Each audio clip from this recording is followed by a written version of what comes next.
পানিতে ডুবে আছে চারপাশ, রাস্তাঘাটের সঙ্গে প্লাবিত হয়েছে বাড়িঘরও। পলি পড়ে যশোরের ভবদহ অঞ্চলের নদীগুলো নাব্য হারিয়েছে আগেই। চলতি সপ্তাহের বৃষ্টির পানি নিষ্কাশন না হওয়ায় জলাবদ্ধতার সৃষ্টি হয়েছে। ডুবে গেছে এই অঞ্চলের 52টি বিল ও শতাধিক গ্রাম। পানিবন্দী 1 লাখের বেশি মানুষ। চরম দুর্ভোগে দিন কাটছে তাদের। 30,000-এর বেশি গের মার গেছে। গেরের পাড়ে যেসব শাকসবজি তো সেগুলো মার গেছে। মাছ সব বেরিয়েছে, নানান দিকে মাছ মারতেছে। ধান হবে না সামনে। গোয়ালে উঠেছে, কোনো বাড়ির থাকার ঘরে খাটের নিচ পর্যন্ত পানি উঠেছে।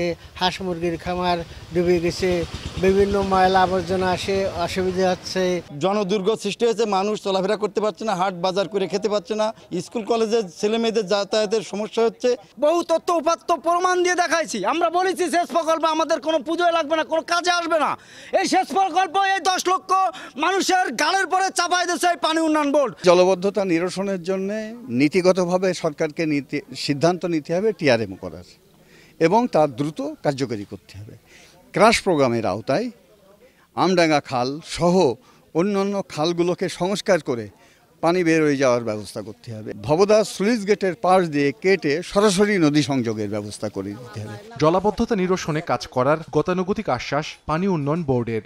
বিদ্যুৎ সরবরাহ স্বাভাবিক হয়েছে এবং পাম্পগুলো চলমান আছে। মোটামুটি স্বাভাবিকভাবে কিছুটা পানি নামতেছে। আশা করতেছি খুব স্বল্প সময়ের মধ্যে পরিস্থিতির উত্তরণ হবে। পানি উন্নয়ন বোর্ডের তথ্য মতে যশোরের অভয়নগর, মণিপুর ও কেশবপুর এবং খুলনার ডুমুরিয়া ও ফুলতলা উপজেলার অংশ বিশেষ নিয়ে ভবদহ অঞ্চল গঠিত। সময় সংবাদ, যশোর।